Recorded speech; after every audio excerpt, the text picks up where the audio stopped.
Welcome for a new episode of Destination Est, HAJDE's podcast to highlight trends as well as cultural and societal issues in the regions of Eastern and Central Europe. My name is Thibaut Boudot.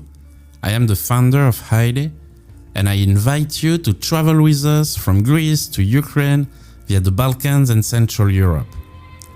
Far from the clichés and stereotypes that many makes of it, we are going to break down this cultural iron curtain that still separates Eastern and Western Europe, as our countries and regions are teeming with positive initiatives. But before starting our journey, let's answer everyone's question. What does HAJDE mean? It is a word borrowed from Ottoman Turkey, widely used in our countries that means let's go.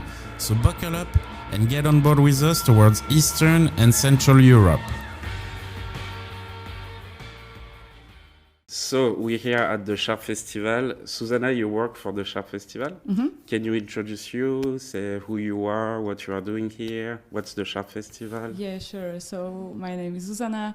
I'm responsible for PR and marketing in general. I am from like a core team, which consists of 4 people. And yeah, we are doing showcase music festival and conference in Bratislava for now, the only one event such this one in Slovakia. Okay. So since when the SHARPE Festival is going on? Since 2018. Okay. It was the first year. Then we had like 2 editions. After that, there was Corona, so one virtual event. And in 2021, last year, we had a 3rd edition, and this is the 4th live physical edition of the festival. Okay. Yeah, I was there in 2019, as I told you. It was great because you can see what's going on in the music industry and what's trending in the music here in Slovakia, but also in all the countries around Slovakia. Like this year, you have a lot of people from Czech and from Slovenia also. So that is great to showcase the music industry. And that's what you wanted to do with the festival? The idea from the beginning was always have like 50-50 international and local bands. Mm-hmm. And this is the great opportunity for both of them, for both sides. Like you give the opportunity to local bands to showcase in front of international audience and especially music professionals. But also you bring something fresh and new, but maybe not known in here to our like audience and people that attend festivals. So this was the idea from the beginning, and we keep doing this. Yeah, and it's great. Thank you. So, and we're here at Nova Cvernovka. So, Simona, you work for Nova Cvernovka, that's right? Yeah, that's right. I'm part of the core team here. Okay, so what are you doing here? I like to say that I like everything, but I'm responsible for a communication, like the communication, not only our cultural program, but the whole creative and cultural center, which is here. But yeah, and like I'm also the part of the community, so I'm not only that office girl, but I'm also like working in the garden and like doing everything what needs to be done. This is great about this place, actually, that you want to do everything and be a part of. Sometimes you don't want to, but sometimes you have to. But this is what I really like about this place. Like every day there is something new what have to be done, and everything there is something new what you can learn about not only this place but also about the culture, people, and everything. So that's really nice. So what is Nova Cvernovka actually? Shortly to say that the Nova Cvernovka is cultural and creative center in an old school building, which was like the high school of chemistry back then.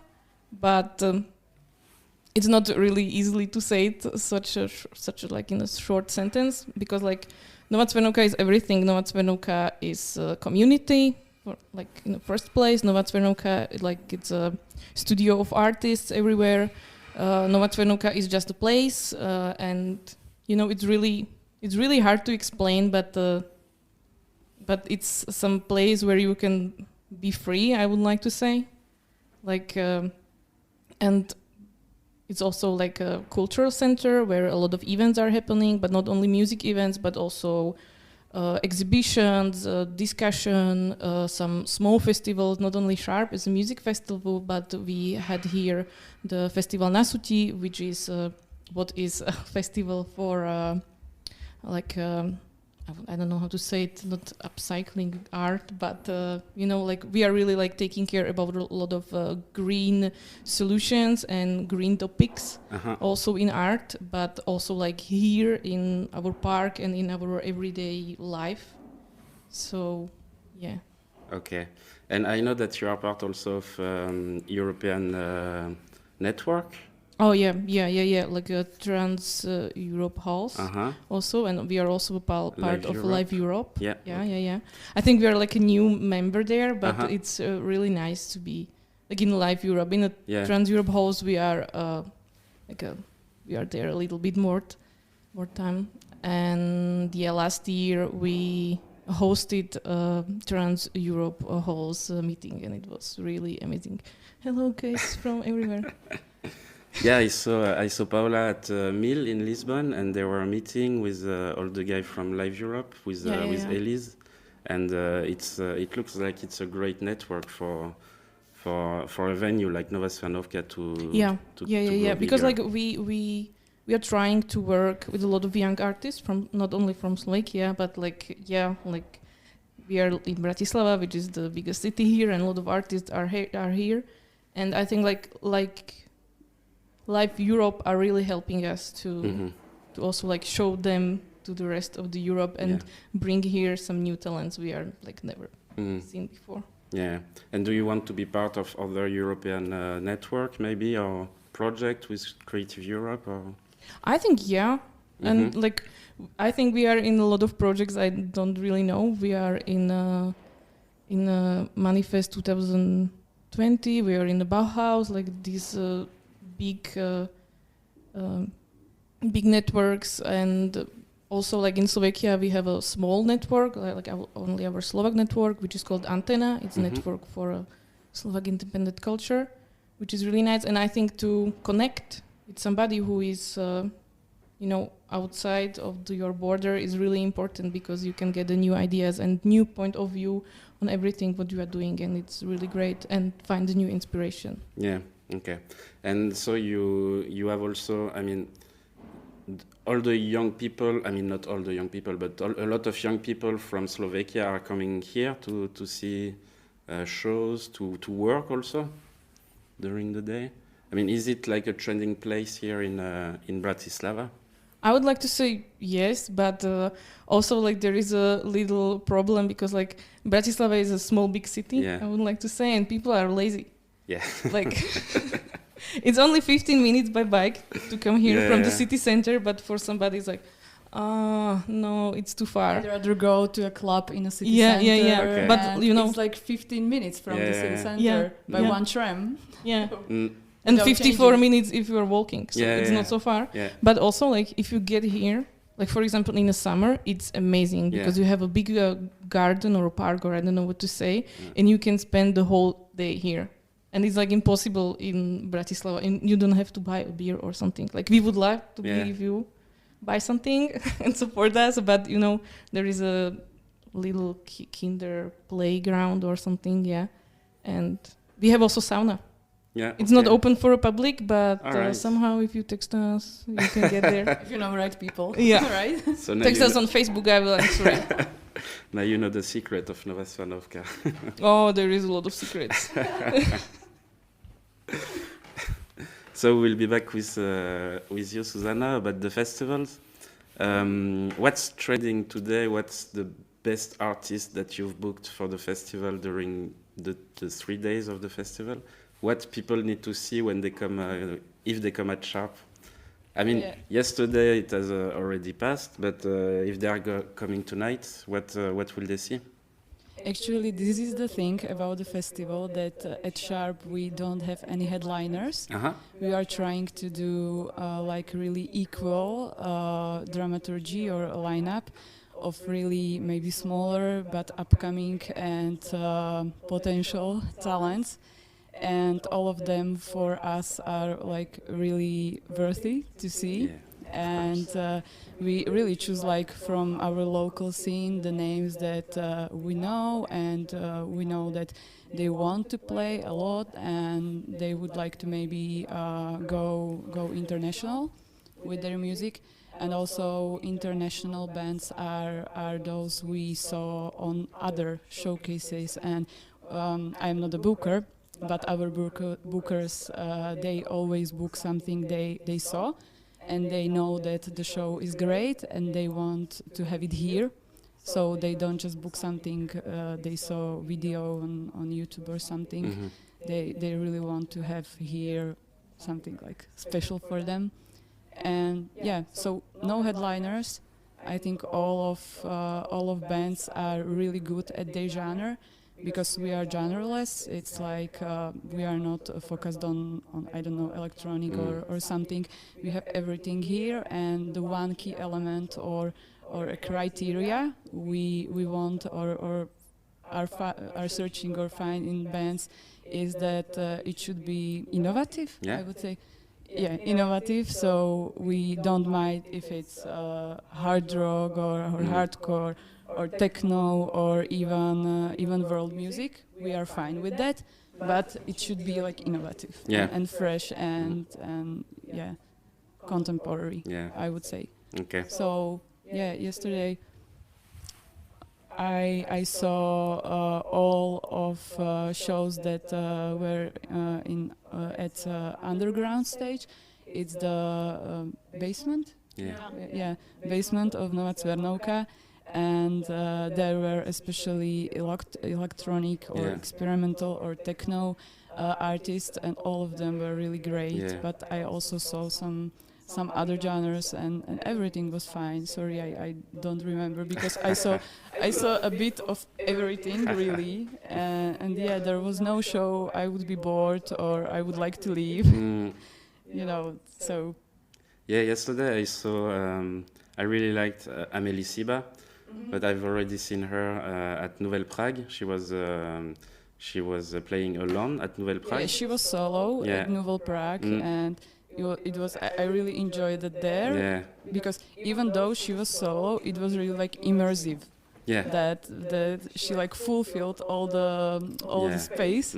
And yesterday we saw that she also can do like really like a main stage, I would say, outside with the band. So yeah. Yeah, and it was great. She was also one of my highlights, and is. Yeah, she's great. With the band, it brought a new energy. I mean, it's really like rock and pop, and it was really great actually to see that. Yeah, and what you liked more?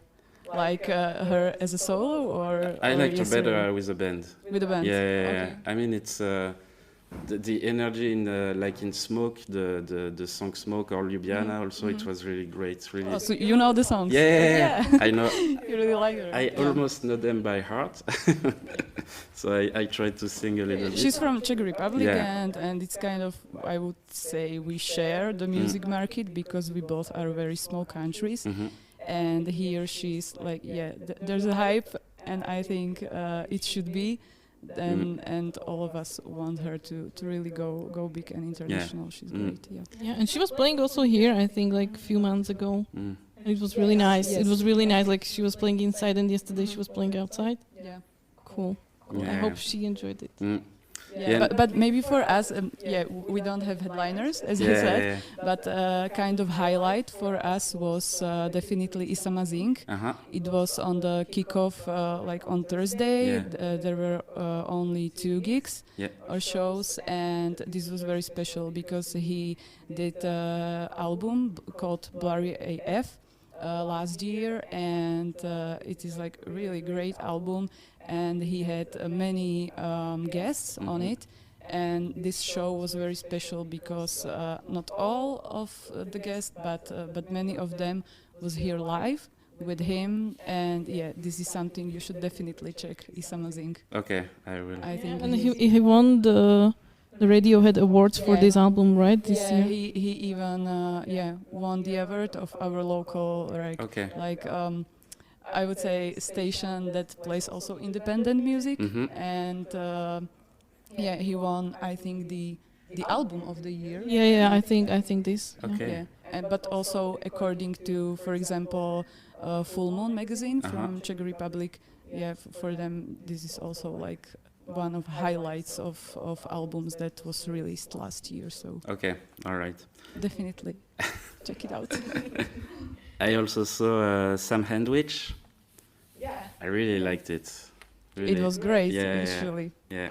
And Niva in the underground Yeah, stage. this is the one I Yeah. saw on the underground, and It was it great. was great. Yeah. So and there are also conferences during the day for professionals of the industry. What's the goal of these conferences? What do you want to achieve with this? The first goal or main goal is to make a platform here for people that are, also for musicians, but there are also people in Slovakia. We would be glad if there's more of such people that are called music professionals, and those are managers, agents, bookers, tour managers, stage managers, and so on. And they in Slovakia don't have like a platform or event that would be dedicated to them, and where they could network and like have kind of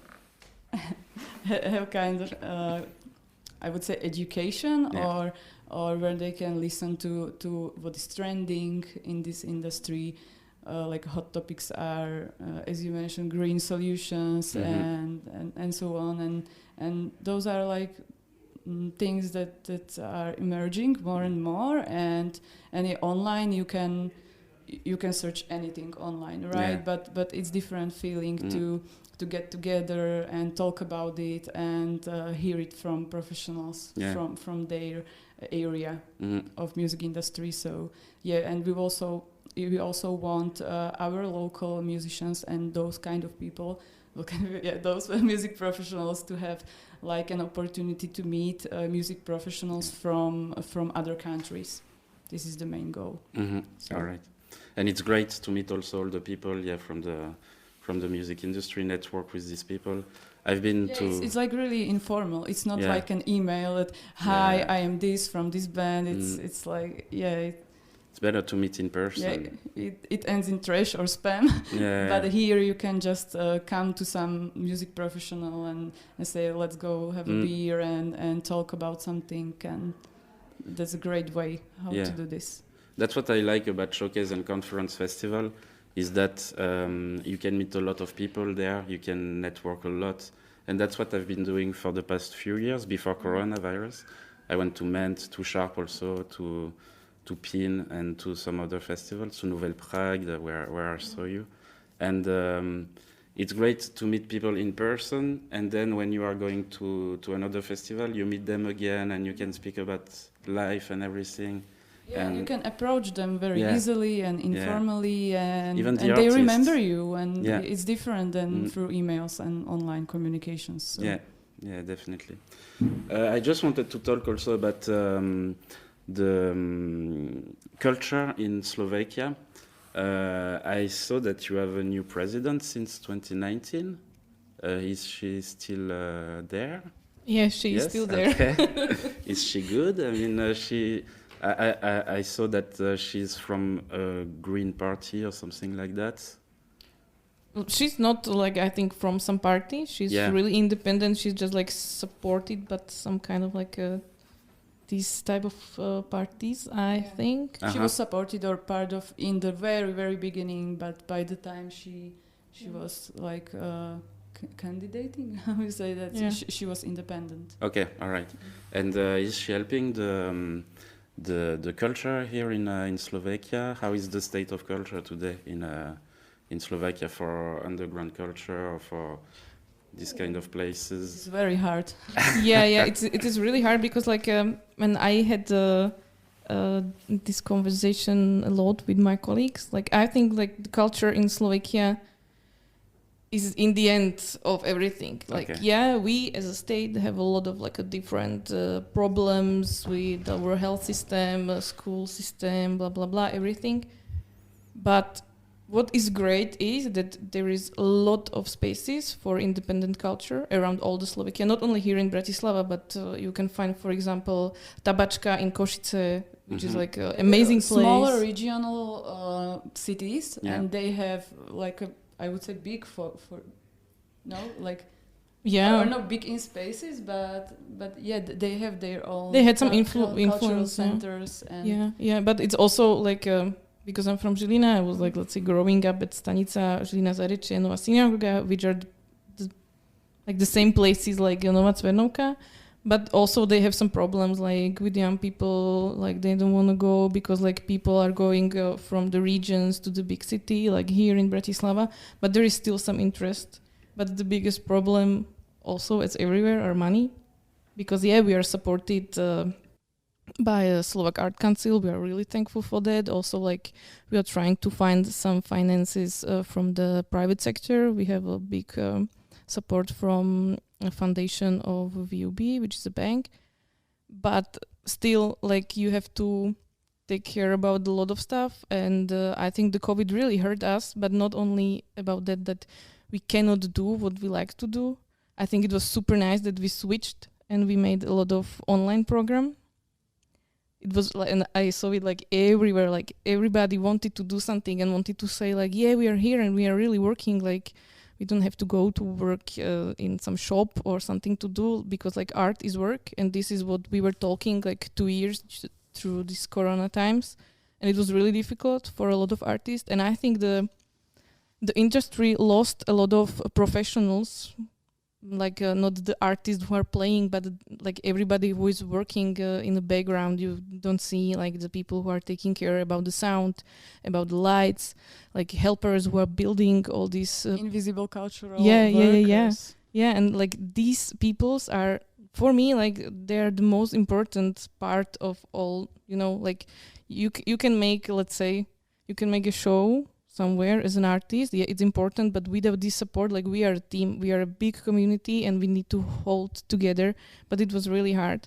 And I think like now, let's say it's like after COVID, I hope, but we are like slowly getting there, because people are still, I think, a little bit afraid to go out, and you can feel it. And also with this what happened in Ukraine with the war, and like the economy is kind of like broken and people don't have a lot of money, and you are thinking like what and where will you go. It's really, you can feel it a little bit.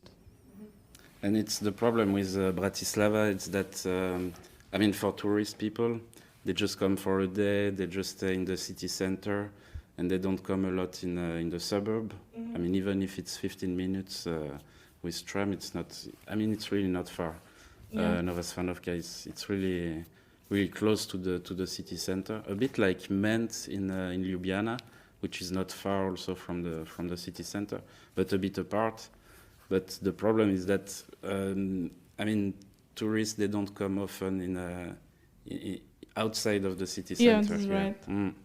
That's right. But like we have some partnership with the city. So we are doing some stuff, but if you are here as a one-day tourist, like I understand why are you staying in the city center. There are two types of tourists. Oh yeah, that's also right? true. That's also true. Ones who like really wants to see that Baedeker.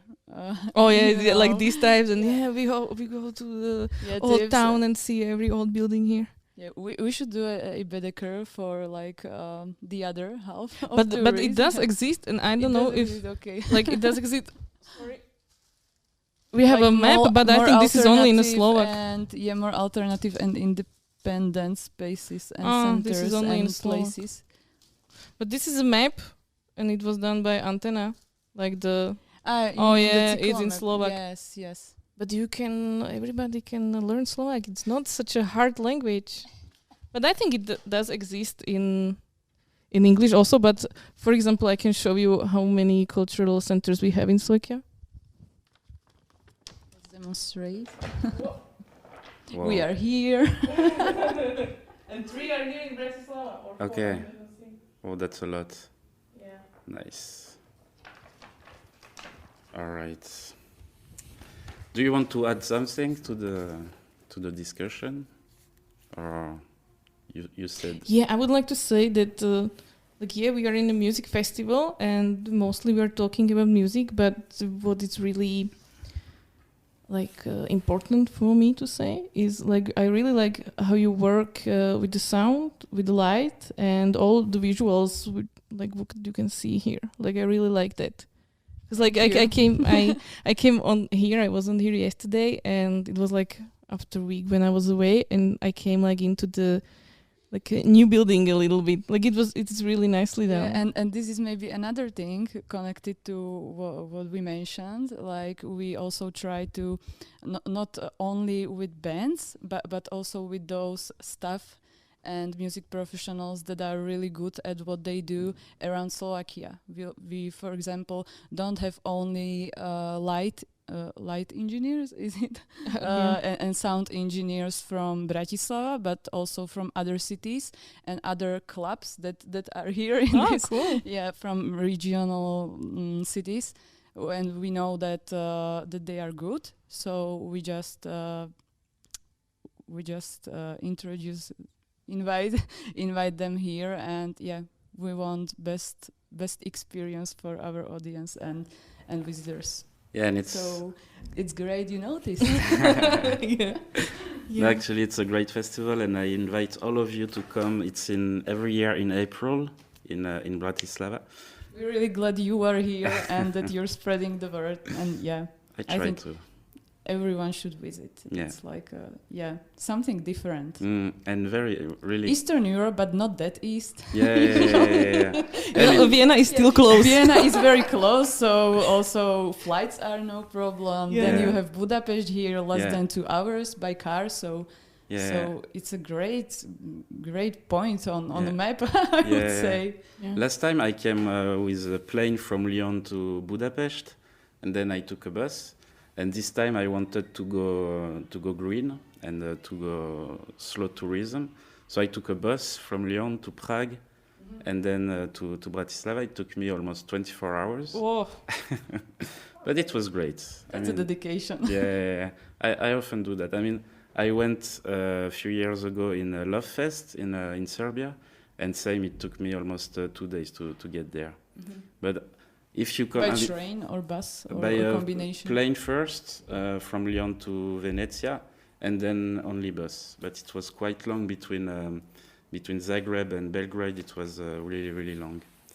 But actually, it's nice because you can stop in a city for a day, then you can continue with the bus. And I mean, if you really want to come, you can come. There is always a solution. You definitely see more on your way. Yeah. Like this. Yeah. All right. Thank you so much for being there. We will go on with some other guests. I will just take 5 minutes break, and we will be back shortly. Thank you. Merci.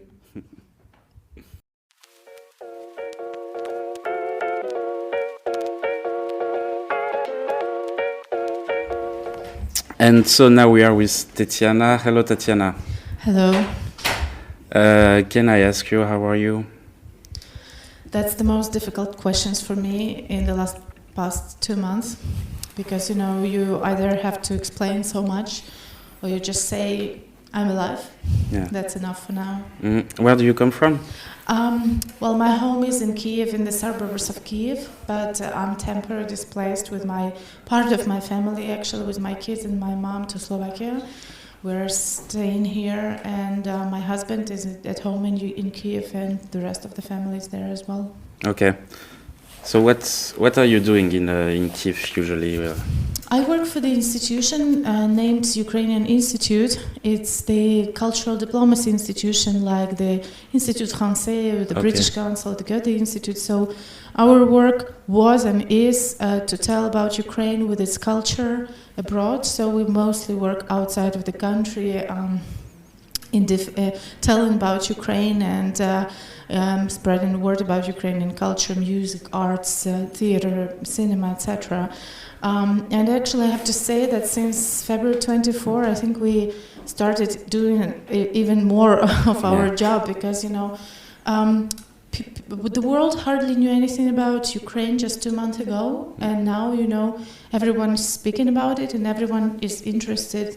What is this country? That is changing the world now, and we're trying to answer that question and explain the historical situation, the difference between Ukraine and Russia, and that we never were any kind of brotherhood nations, and we were totally different. And this war is not only a war of 2 months or 8 years; it's the war that has been happening for decades and centuries, even because of we have different mindsets. We were European, we were always democratic, and the Muscovites, as we call them. Because they even stole our name, the name of the ancient Ukrainian country. So the Muscovites, they were always totalitarian, and they didn't need any kind of democracy.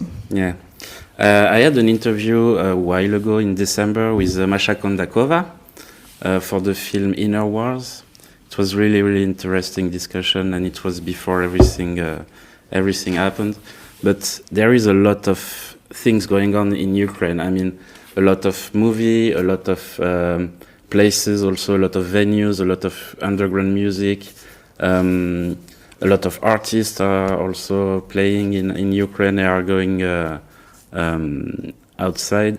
Is that what you are trying to do, to showcase this brilliant cultural scene from Ukraine? Yeah, I think that that we had like a cultural burst, a huge race of Ukrainian culture since 2014, since the famous Revolution of Dignity in Ukraine, in Kiev, in Maidan, and this generation of new artists that have been consciously understanding who they were, and what Ukraine was.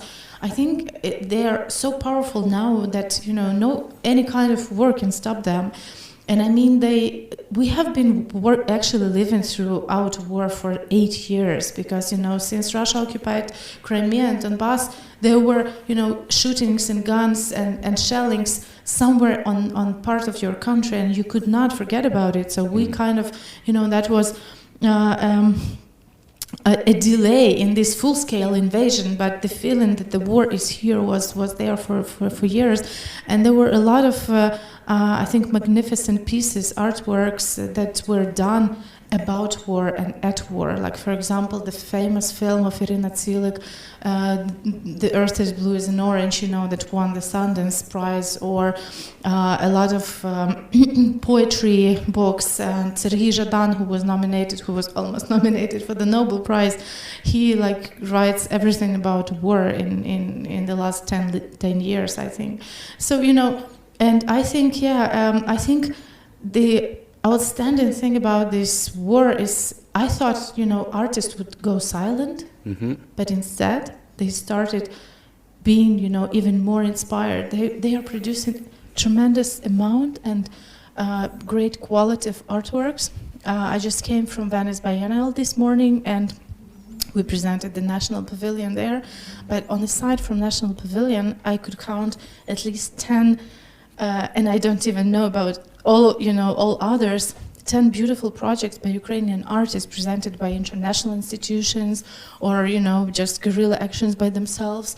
And it's amazing, how you can see this creativity burst out into these very strong and powerful statements and artworks. Okay, so how are you helping from Slovakia?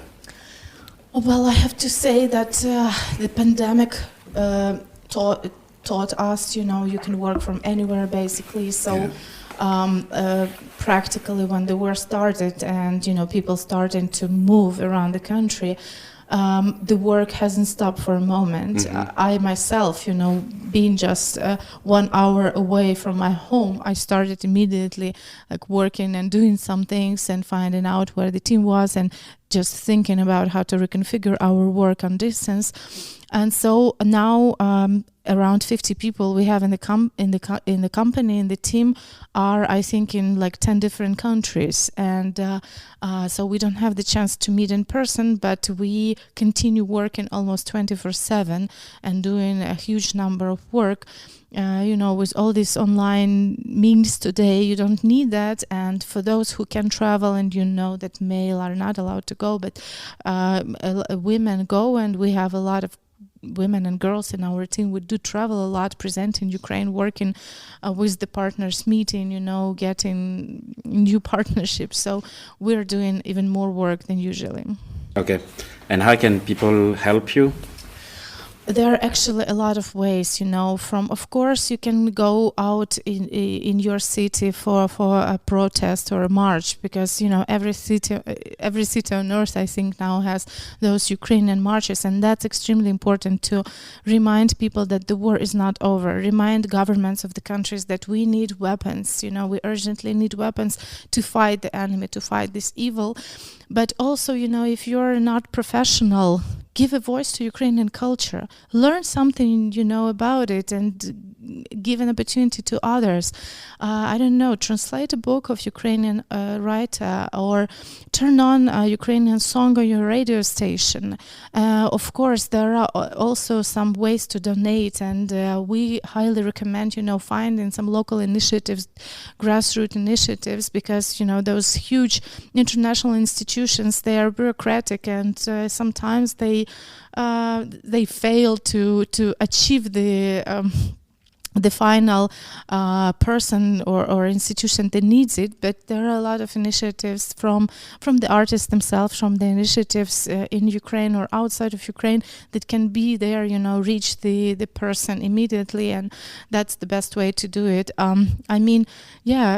Try to this opportunity to understand Ukraine and to learn about Ukraine is so precious, because the price for it are the lives and of people, and actually the country that we are losing every moment as we speak. I just saw a message a few minutes ago that Odessa was bombed.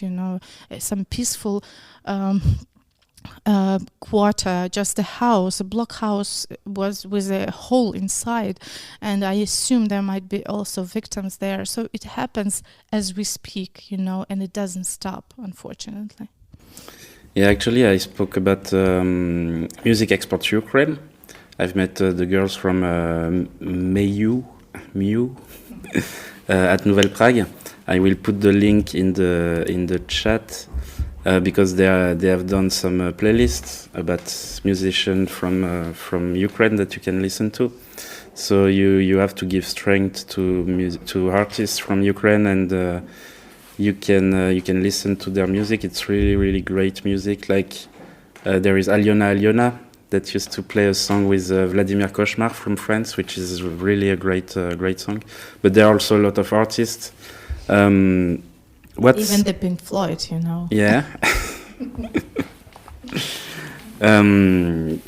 So yeah, everyone really can help. That's the message that you want to. Absolutely, yeah. If you don't know what to do, you may ask, just find someone from Ukraine, someone who is supporting Ukraine in your city. I think that there are communities and centers to help in every city and town on earth. Or if you are not professional or cultural worker, you're always welcome to contact me or the institution. We are the Ukrainian Institute, ui.org.ua. Just come and ask, and we'll be able to share millions of ideas on how to help. I will put the link. ui.org.ua. Yes. ua. Okay. Sorry. Yeah, ui.org.ua. Okay, I put the link also in the chat. No one was expecting that Ukrainian people were so fighting, so brave, and do you know where it comes from? Absolutely, because we do know our history, we learned it, and if you read, for example, famous historians that actually explain what Ukrainian history is about, like, for example, Serhiy Plukhy is a great historian. He works, he's a director of the Ukrainian Research Institute at Harvard University. So he explains that actually the roots of Ukrainian state go back to 17th century, when there was a state of Cossacks, the free people, the fighters, who were actually fighting for their land, and even protecting other nations. They were also in partnership with other states. They even were the ones who helped to defend Vienna from Turkish troops. So they were really strong-spirited men, very well educated, and that was also the statehood which they had. It was called Hetmanshchina, and it was also famous for that it had kind of a democratic approach to it, and even the first constitution in the world was written by the Cossacks. Pilip Orlik's constitution was the famous one, the first written agreement between the head of the state and the people. So we were maybe the first democracy on earth. So how was the conference today here at SHARPE? Well, I enjoyed a lot talking to people and listening to other sessions, and I think the session that was dedicated to Ukraine was very strong and powerful. And of course, all the speakers were on the same page, and we basically supported each other.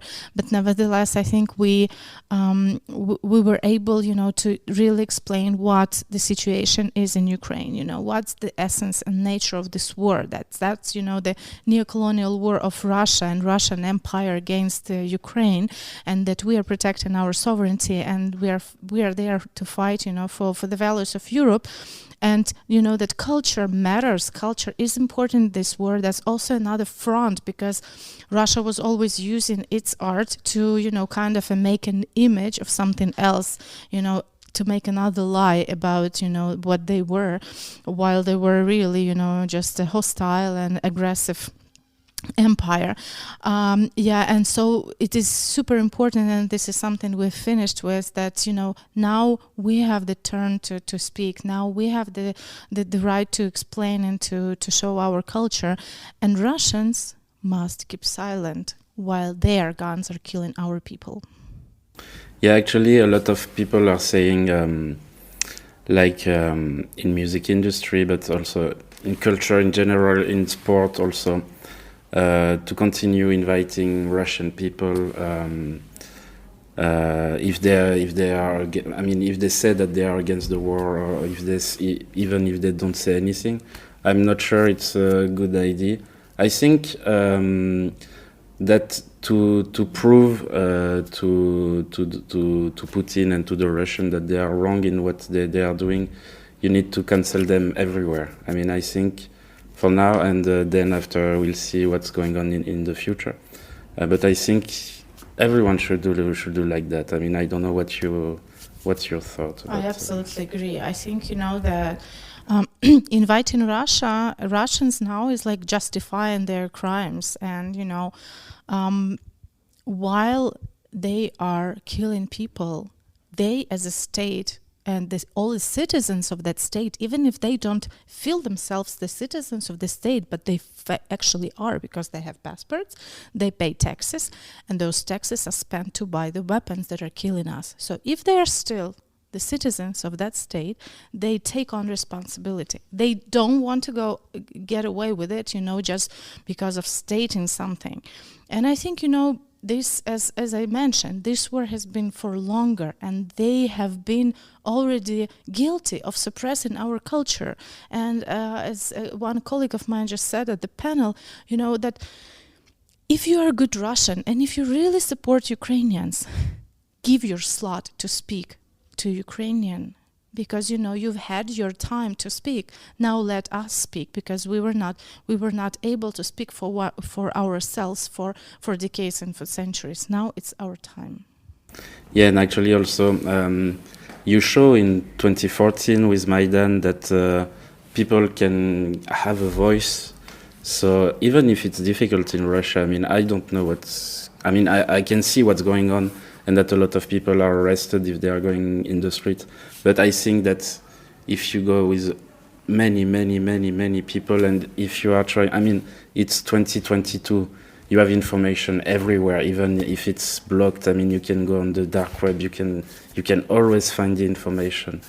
Ukraine had 3 revolutions in the past 30 years, because, they just didn't like the way it went. So they went out on the streets and changed the situation. Not even all Ukrainians, but there were enough, to make the change by themselves, because people do realize that they are the citizens of their country and they're responsible for what is happening. And, there are 145 million people in Russia, and there is just one Vladimir Putin who they blame to, So why don't you go out? You are 145 million people.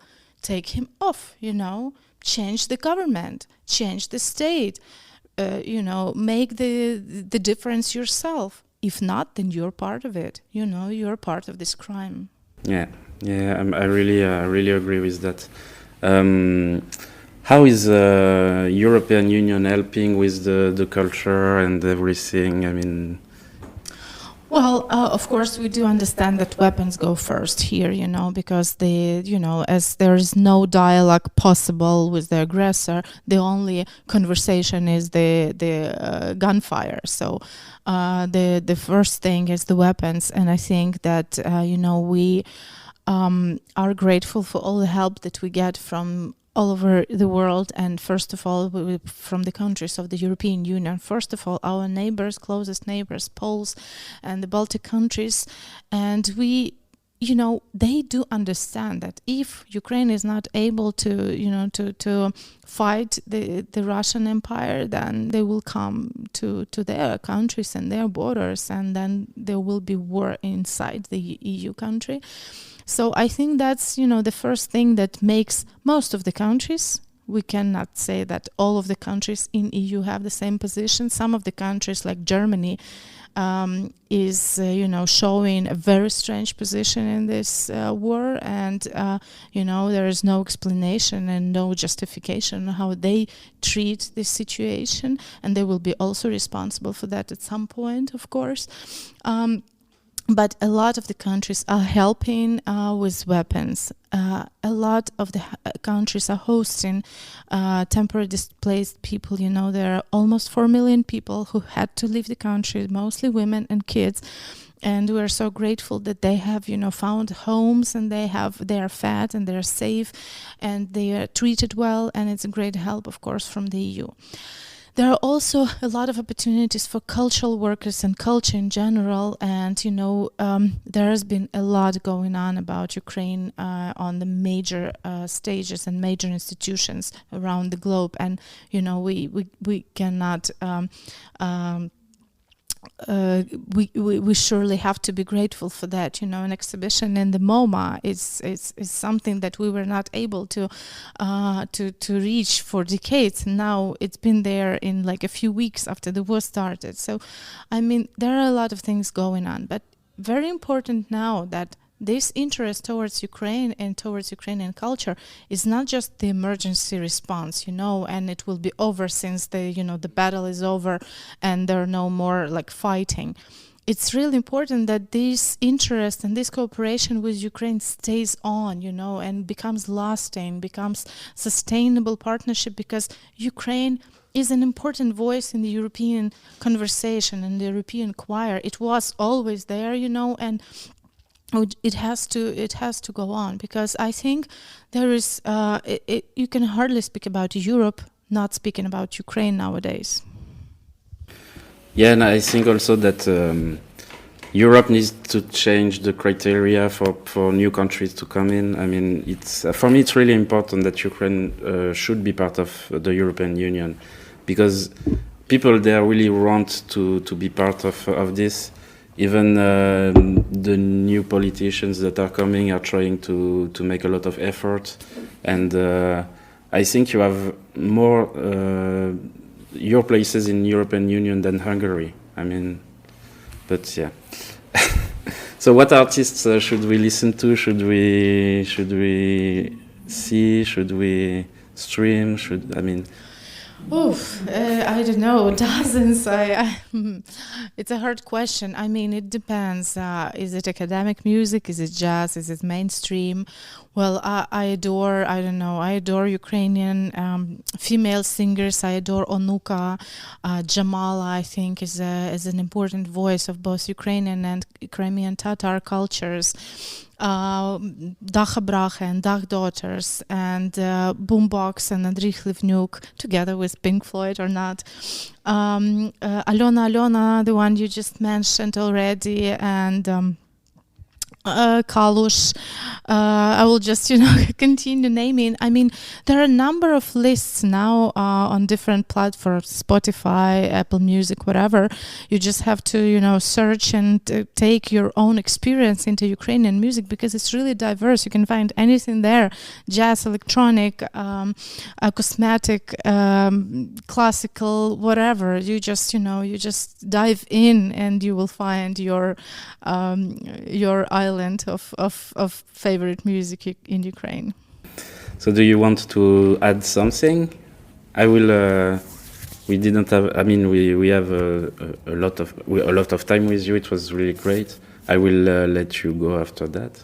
So if you want to add something, place is yours. I think I've spoken enough, and I don't know. Just don't feel just pity for Ukraine, Don't just feel sorry because we are losing people and there are blood rivers nowadays in our land. I think Europe has to be proud of Ukraine because we are maybe, we are now maybe changing the world in general, and maybe we have something to say the world has to listen to, and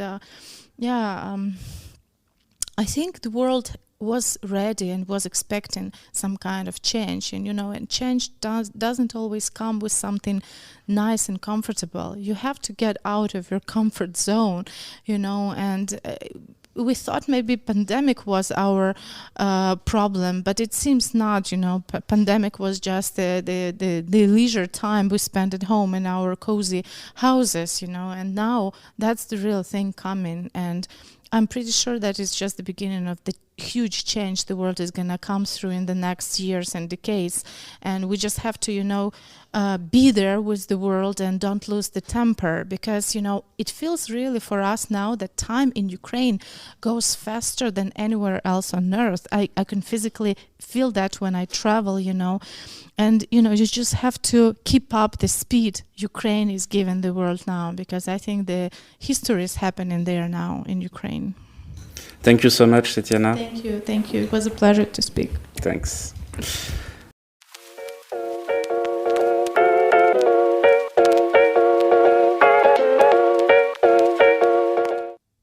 Let's go. So we are back here. We are now with Nina Kohout. Hello. How are you, Nina? Good. I actually arrived just a few hours ago. I had a tour. I'm on a tour. So I had a concert yesterday night. So I'm a bit like that. And today I'm playing 2 gigs. So I'm really excited, but I'm a bit stressed as well. Okay. So you played yesterday in Trenčín? In Trenčín, what's the city I was born in. Okay. Yeah. How was it? It was incredible. Actually, really many people came. I think, it was sold out. And they were really listening. And it was, I think, the first concert after Corona when I could see their faces finally without mask. So I think that was really special. And what are you expecting for tonight? I'm more afraid about Bratislava, where I'm playing with Lola Marsh. I feel like it's a bit more difficult to be interesting for people in Bratislava. Mm-hmm. Since I'm from Trenčín, people know me there, but Bratislava is a bit of a bigger challenge. But I'm very excited to go through that. And I'm really excited about SHARPE. I love this festival. I played the first ever SHARPE, I think it was 5 years ago, with an electronic band, Autumnist, which I perform with. And yeah, I love the festival ever since. Okay, it was in 2018, I think. Possibly, Yeah. yes. I guess so. So actually, you're an artist. Since when did you start to sing or to play music? Well, I was born to a musician. My father is a saxophone and clarinetist player. And so I think music was really present from a very beginning in my life. But I think the first gig I ever played was when I was 12. Yeah, quite early. So, and since then, you know, it's just somehow going. It's a really lovely ride. I'm really enjoying. And you are living in London now, that's right? Yeah, I'm living right now in London. I'm studying at the Brit School. I'm studying music technology. And yeah, it's been, I think, 2 years since I moved to this lovely country. Yeah. All right. And so what kind of music are you playing? A lot of different kind of genre. It's a blend of classical music, maybe avant-garde a bit as well, and I would say it's a bit of trip-hop as well, and like balladic and melancholic music, electronica as well. So for me, it's really always hard to somehow label it, but I would say it's really intense, if something. And what are you going to play tonight? I'm going to play a 40-minute long set. I'm going to play with my dad, who is the clarinetist. We started playing together those 6 or how much years ago. And since then, he's my favorite player to be playing with, because it's a different understanding, I guess. You know, when you are playing with your father or with your relative, you kind of feel things in a different way. So it's always a pleasure to play with him. And I'm going to play my debut EP, okay. Pandemonium, which came out in February. Uh-huh. And few covers, few songs I really admire, and I kind of wanted to do them my own way. Okay. And I also had one question about... sorry, it will... No worries. No worries. I struggle with it all the time. English, it's quite difficult sometimes. English is really difficult. I know. Are you going to play in other festival this summer? Is it the begin for you? Yeah, but I'm not sure if I can tell it. Okay, all right. But I will. Okay, cool. In the region. But I will play in Brighton. Okay. Actually, I can tell that there will be The Great Escape. Uh-huh. And yeah, it will be in May. Okay. So that's exciting. And then a few other festivals. All right. Yeah. We will check on your Facebook account and everything. Yeah. So you came today at SHARPE Festival. What are you expecting from this kind of festival where you can network, you can see conferences, you can also see a lot of great music? Mm-hmm. I think I wanted to take this festival really seriously and really responsibly. Yes, I guess. I don't know. So I really wanted to do a kind of research about who is here from people from industry, because in normal festival you usually don't get this kind of opportunity and such a close contact with these people, because the venue or the area is not that big, you know. Mm-hmm. And Nova Cvernovka, I love this place. So I think my main goal is, apart from discovering new music, as a curious artist, let's say, I would really love to meet as many people from the industry, which somehow maybe can resonate with my music, I guess. Okay, that's why you sent me an email to... Yeah, that's why I sent you the email. Great.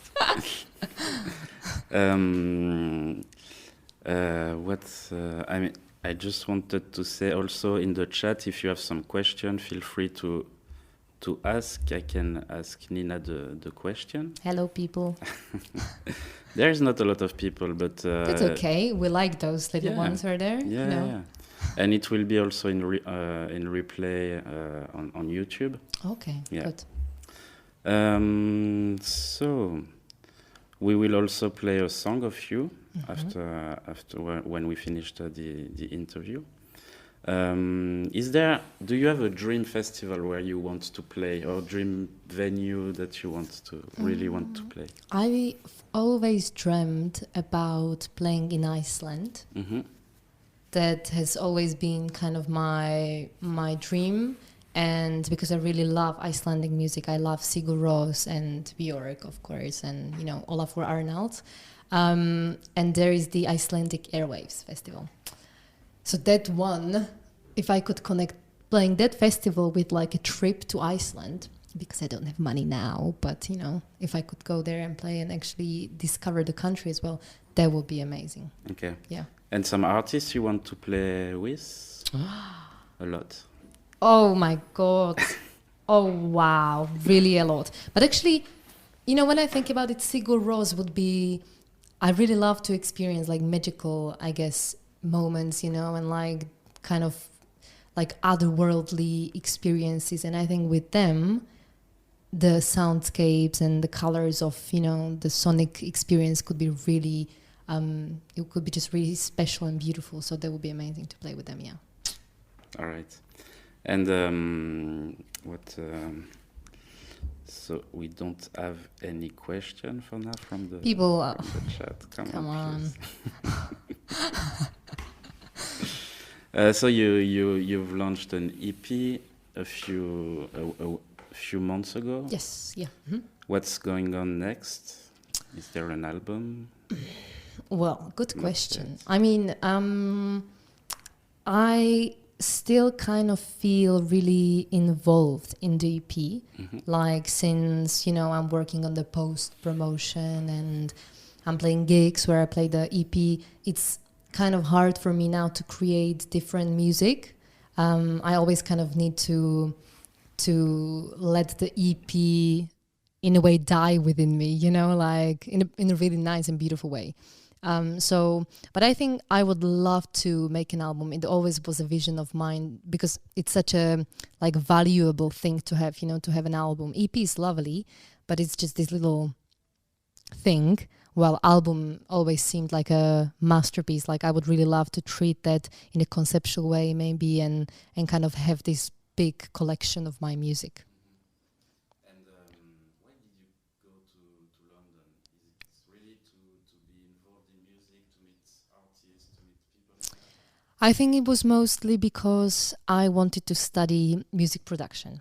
And in Slovakia, where I come from, there is not a course which will offer you something like that. So, and I went to this kind of grammar school, like gymnasium in Slovakia. It was really strict on learning all the subjects, and I was doing great. But I just remember one day I called my friend who lives in England, and I asked him like whether there are some, colleges in London where you can study music, and he told me about this school, the Brit School, but he told me like, well, that's the best school, so you can try, but So I was just like, oh, there's deadline in 1 week, let's just, give it a shot, and it worked well. And I'm finishing the school in a month, actually. So yeah, that's why I'm there. I kind of like it now, but I hated it at the beginning. It's really loud. Okay. Really loud. Yeah. So, and what's going on next for you after this summer? In September and. I think I'll be moving to Brighton, where I'll continue my studies. Maybe I'll try to focus more on film music. I would really, really be interested in that. And yeah, I just wanted to live somewhere maybe more calm, and where there are dogs and animals and stuff and birds. So I'm really excited to kind of settle down maybe in a city which I resonate with, I guess. Okay, all right. Do you want to add something? I know that you have to go at 4. Yeah, I need to leave because I'm playing the gig. Yeah. You are playing with an Israeli gig? Oh yeah, I'm playing with Israeli band yeah. called Lola Marsh. It's a really beautiful story because we met when I was, I think, 11. Okay. Yes, I was 11. It was my first kind of like a proper interaction with my solo music, I would say. And they came to play the Pohoda festival, which we mentioned, and they were really small. No one knew about them. Slovakia was the first place they ever went to, like because of music. And I remember I, with my friend, came backstage to them, and they said, or the main singer said, like, "You're my first fans ever." Oh. I'm like, what? Wow. And now they're huge. And they play all around the world. And I sang with them one song, I think it was 2016. And then the same song, 2019. And now we are on a tour together. Yeah. So it's such a beautiful story, and we have such a close connection with the main singer, Yeli. So I need to go there to have sound check, so I sound good today. All right. Yeah. And is there a venue or a festival in France where you want to play? Anywhere, take me. No, really. I mean, I visited France only once, and it was in Paris, of course. Okay. But I have a huge dream to travel like this country, maybe on like not so well known places, you know, like some maybe little villages and something calm. So if there's anything anywhere, even in Paris, that could be fine. Yeah, I'd love to.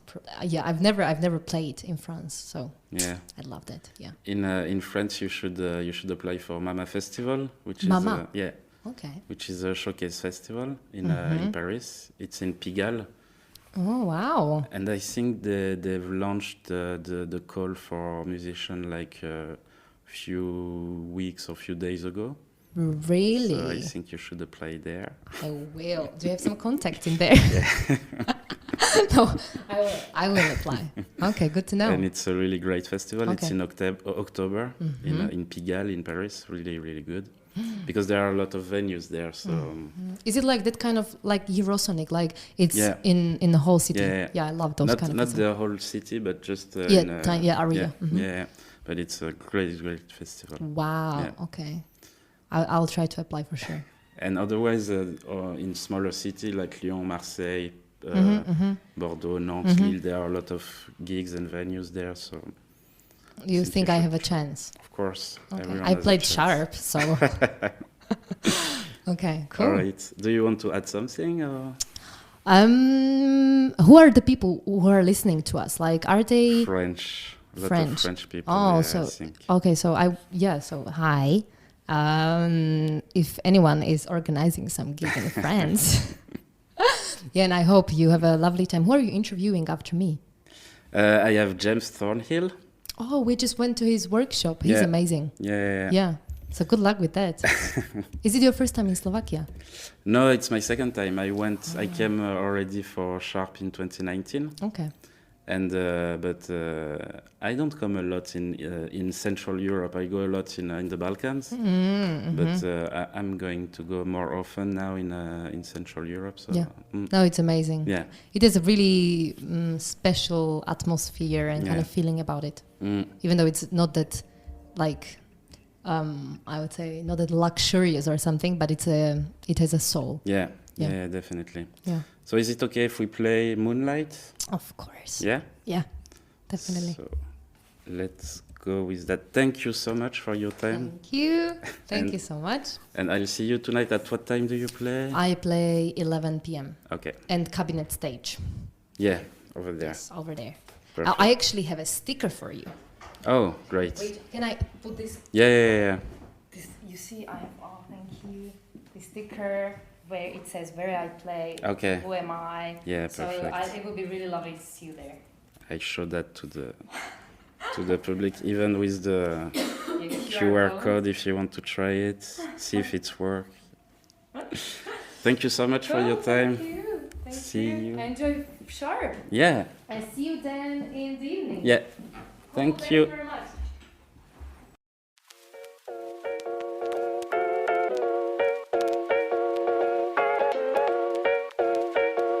Hi James, how are you? I'm good, really good, thanks, yeah. Great. So what are you doing in your life? What am I doing in my life? I mean, that's a big question, isn't it? Today, I'm obviously here at SHARPE doing just done a workshop on DIY promotion, publicity activity for kind of focused at the bands that don't have a management or PR or a record label or any of that, you know, that useful stuff, and trying to get a conversation going about how they can kind of break through the noise of all this music that's coming out and be heard and, you know, recognised for what they're doing. So I've just done that a couple of hours ago, and now looking forward to a third day actually, because it's the opening party on Thursday night, of some more live music, some good stuff on tonight. Yeah. Yesterday there was some good stuff. Excellent. What I particularly enjoyed Amelie Sieber, and you saw her at Nouvelle Prague? Nouvelle Prague, yes. Yeah. And but I think she's really better now with the band. It was two very different experiences, but the full band thing was brilliant. But she really, just her and the guitar was great. But then Global Charming that were on just after her were exceptional, and everything has been really good. And it's always nice to come and meet and see acts that we're just not going to get to see in the UK, because we do tend to be a little insular and closed-minded about the rest of the world existing in terms of music, unless it's America. So it's always nice to come and explore different countries' music culture. So you were also at Nouvelle Prague a few months ago. It was it October now? Yes, it was. November. I did the workshop there. Saw some Amelie and some other great stuff there. I'd come to these every weekend if I could. But it's really great. It's really great. And that's obviously where we met. And we had a lovely tour around the city, and it was good. It was a really good little event, that one was. Yeah. You come often in Eastern or Central Europe? More the last few years I've started coming to these things. It started by, I went to Tallinn Music Week, and then Ment, and then this one, and then Nouvelle Prague, and there's, you know, now that I'm coming and the people know who I am, if I get invited, I'll keep coming. I'd hope to be in Prague again. I've actually just been invited to Tallinn Music Week, but unfortunately I am already booked because I'm taking a band from my hometown called Goddesses, who have a new album out, to Focus Wales in Wrexham. It's their first gig in over 3 years. Completely new. It's their first gig in over 3 years, and the first gig with this lineup of the band as well. And they've had an album ready for ages, but the pandemic, they were like, we're a largely unknown band, should we release our album at this time? And they decided no, it would probably be better to be doing it when they could play live again. So we're going to Focus Wales, which is a shame because Tallinn is amazing. I would love to be there. I will be there. I'm going great. there. It's great, it was Tallinn Music Week was a really good, it looks really cool. And it will be in Narva also this year for a day. I would like to have gone to that, but I'm hoping I'll get invited. Mart Avi, who is a Estonian singer, he's going to be at Focus Wales, and I saw him at Tallinn Music Week, and I've interviewed him a few times, and he's interesting and unique, and I'll be interested to see how he goes down in North Wales, actually. And I will be also at Ment in June. Will you be there? Or? I have been invited. I'm seeing what if that fits in with other work and family stuff and all that kind of thing. Because as I say, I'd come to one of these all the time, but that can't be. It's not practical. That's the problem with music industry.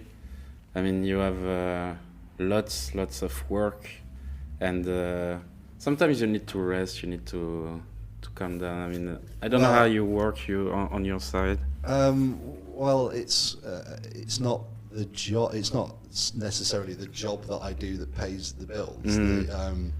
I'm currently working for the National Trust in the UK, which is the organisation that takes over and looks after old houses and parkland and things like that. I'm currently working. My day job is working with them on their new website project. Okay.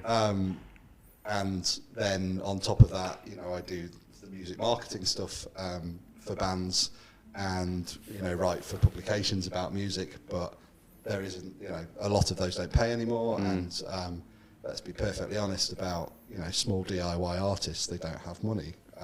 It's why they need the help. It's kind of the conundrum that they find themselves in. They need the most help, but they have no money to purchase those services. So it's also about balancing. I'm a freelancer in everything that I do, so it's also, while I'm currently on a contract, earning money on a specific contract until the end of July with the National Trust. It's, you know, I have to justify giving up days' work to come. You know, as much fun as all this, you know, always is, it's only so many days not getting paid.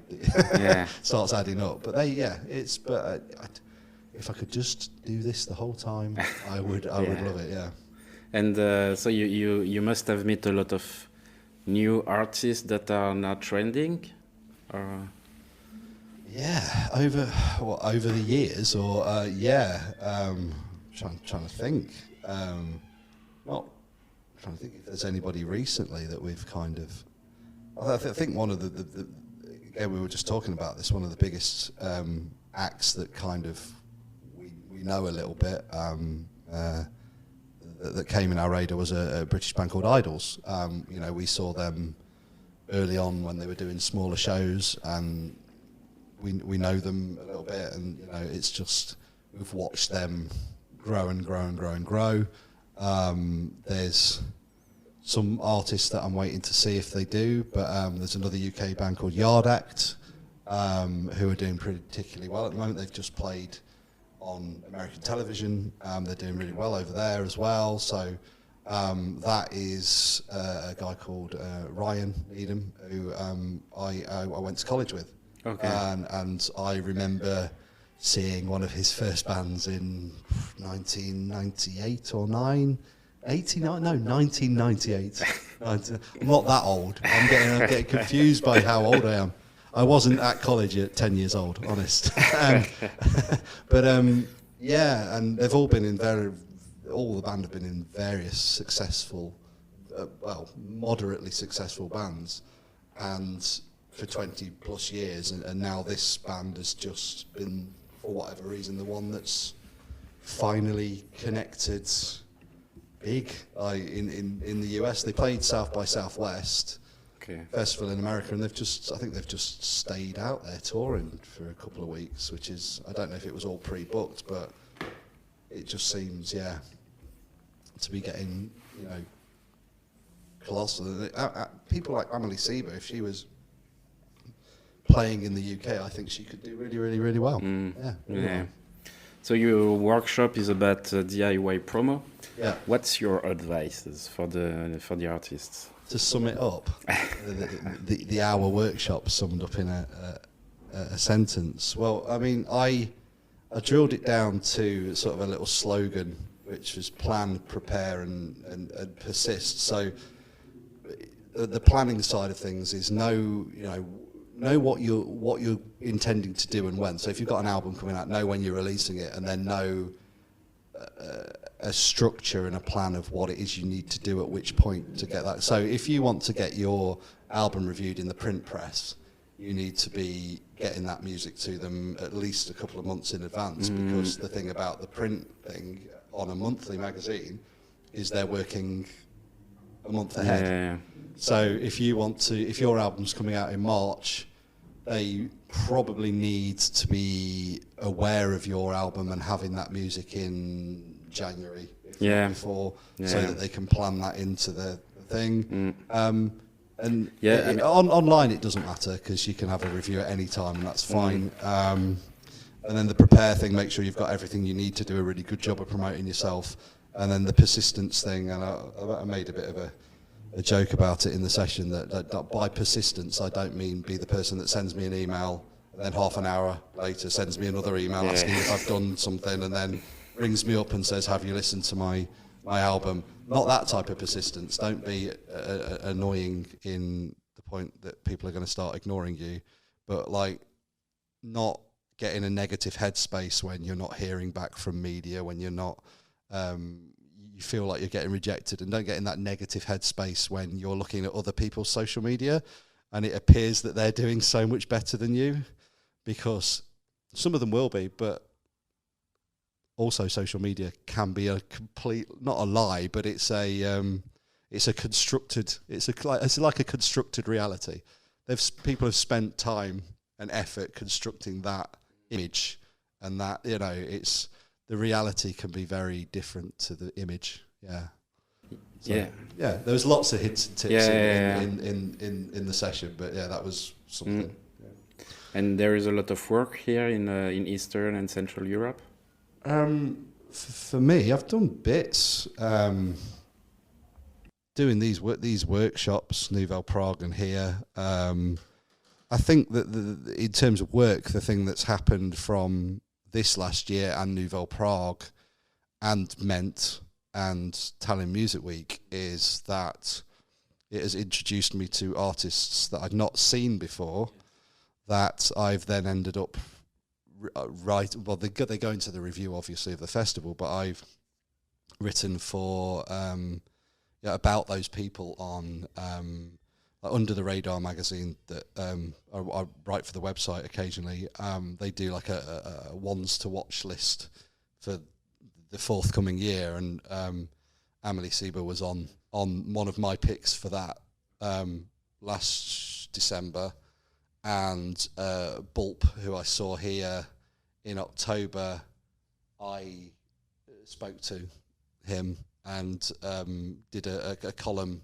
They do an introducing column in a magazine called Electronic Sound in the UK, and I ended up doing a column on him purely from seeing him here. I wouldn't know who any of these people are if I wasn't coming here. So that's the kind of the work side of things. I think not much marketing stuff so far coming from it, but you know, they've got their own people and their own structures and their own scenes out here. So I mainly working with labels and people in the UK when I do that side of things. Yeah.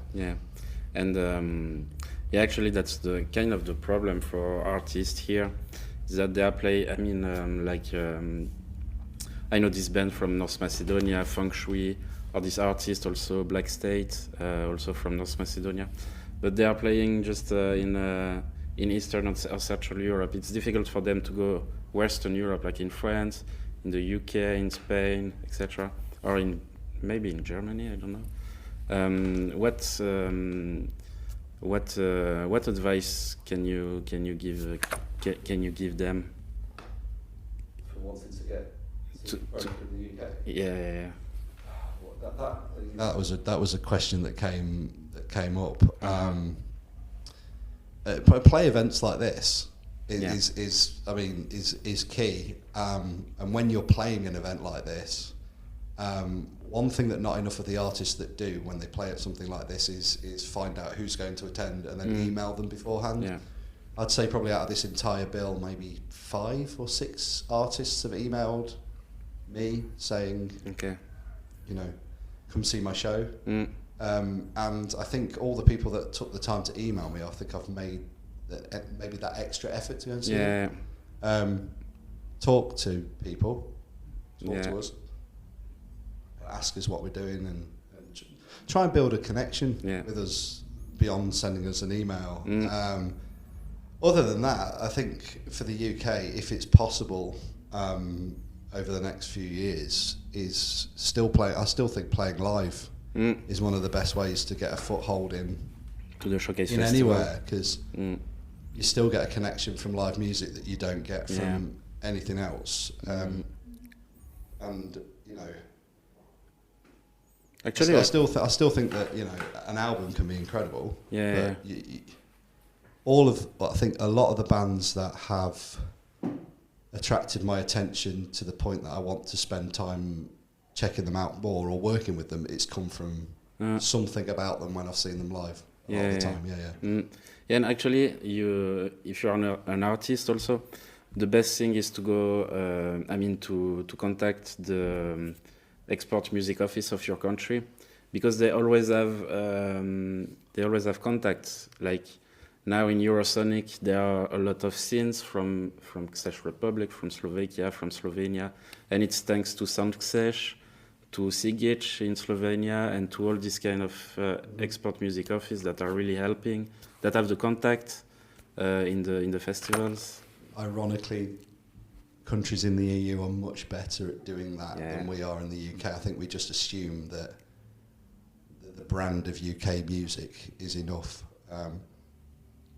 which to a degree it is. I mean, the British Council do have I do think they have a music export office now. I know they've taken a load of bands out to South by Southwest, but there does seem to be more effort on the part of particularly Eastern Europe to developing sort of government bodies, official bodies, whose sole job is to fund and promote getting their music products out to the rest of the world. Yeah.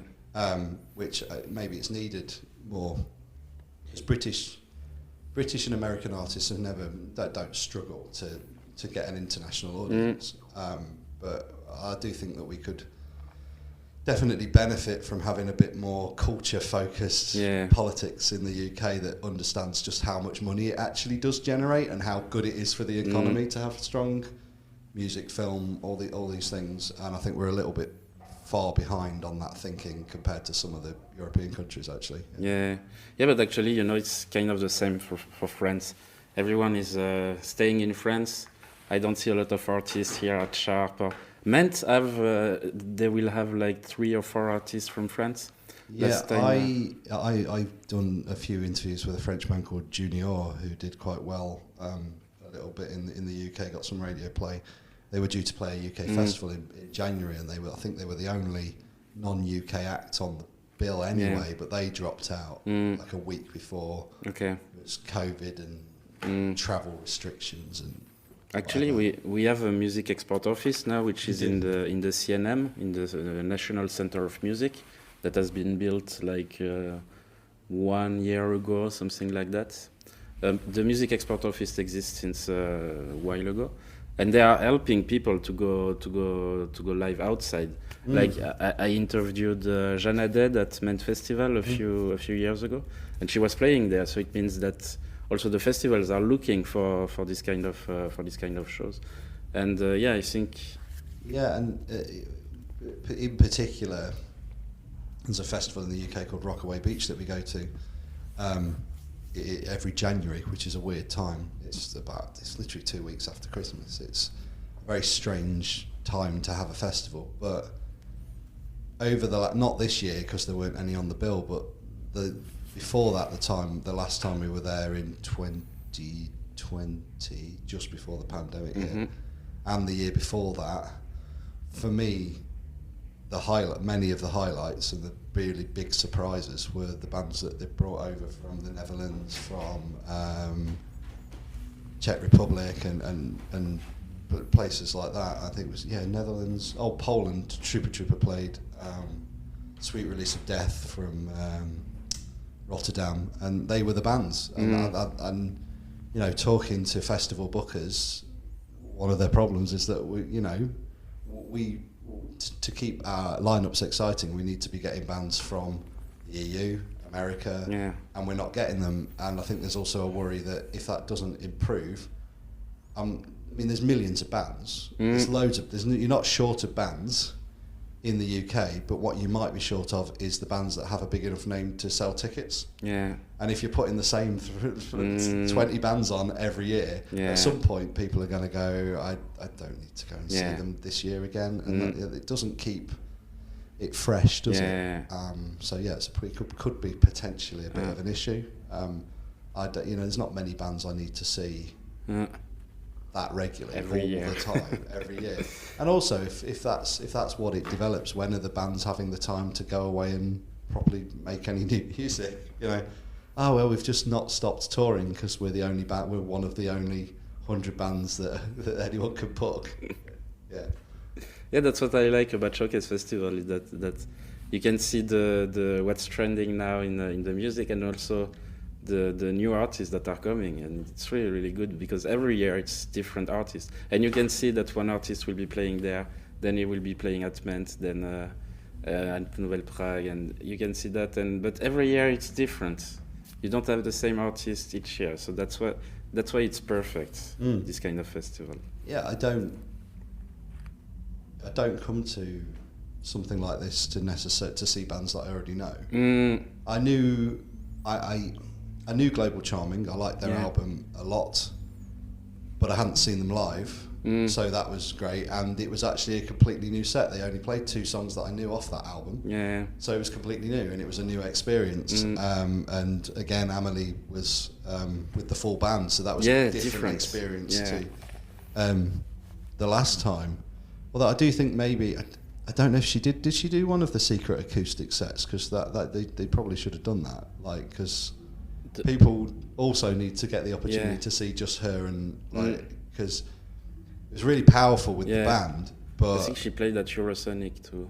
Yes, but it was it's quite special to be able to just stand there with a guitar and entertain an entire room of people. And she was. I mean, I don't know if you remember that show, but everybody was, you know, there were other shows, people were chatting in the back, and everybody was watching, and everyone was quiet, and it was, it was you knew there was something going on that was worth watching then. Yeah. So what we have to see tonight? Have you got a list? Yes. I think there is Koi Koi. Koi Koi, they are top of my list tonight, I think. They are great. I'm trying to think. Oh, my friend Richard Foster has mentioned about 60 times that I should see Adela Mede. Okay. So I probably should. Tolstoy's, we've been chatting to them, so we're going to go see them. Nina Kohout. Yeah, I had her just a while ago. Yeah, we were. If we don't turn up, we're going to be abducted by her manager and made to go. So I think. No, it was lovely. It was a lovely. She's doing a good job. She's working well because I received her email like 2 days ago. Yeah, she's one of the few that did email. Yeah, with all the music links. I listened to the music, and then I wanted to invite her because I mean, it's great. And I'm trying to think what else have been recommended to me. The Hills. They sound decent. Okay. The UK band Italia 90. I think that. A lot of people will really enjoy them. I think as people in the UK, there's a lot of bands that sound like them at the moment. They are good at it. But I think coming out here, it's not. I don't think it's a style that's necessarily been out here, so that's good. Oliver Tor as well seems to be doing some really interesting stuff. So I've put the link of the festival in the chat, and if people want to check what's going on here at Sharpe. But yeah, it will be a great night tonight. It will be. Yeah. Unfortunately, I leave the hotel at 7:30 in the morning to go and get my flight, so it may not be as long a night as it was last night, which was, it was a heavy, long night last night. But we've been on the delegates tour as well, which involved a brewery tour. So it was great, but sign of a good festival and a good evening when you think, oh, it's still early, and then the next thing you know, it's 4 o'clock in the morning and it's time to head back to your hotel. So I'm really looking forward to tonight. Perfect. Thank you so much, James. You're welcome. Thanks for having me. Thank you all for listening to us. Thank you also to our guests for this beautiful story. Finally, thank you to the Slovenian band Nowhere for kindly lending us their music, Colors. You can find them on all the good streaming platforms. While waiting for the next episode, do not hesitate to react to this podcast by giving us your tips. You can also follow HAJDE on social networks, comment, like and share. See you soon, bye!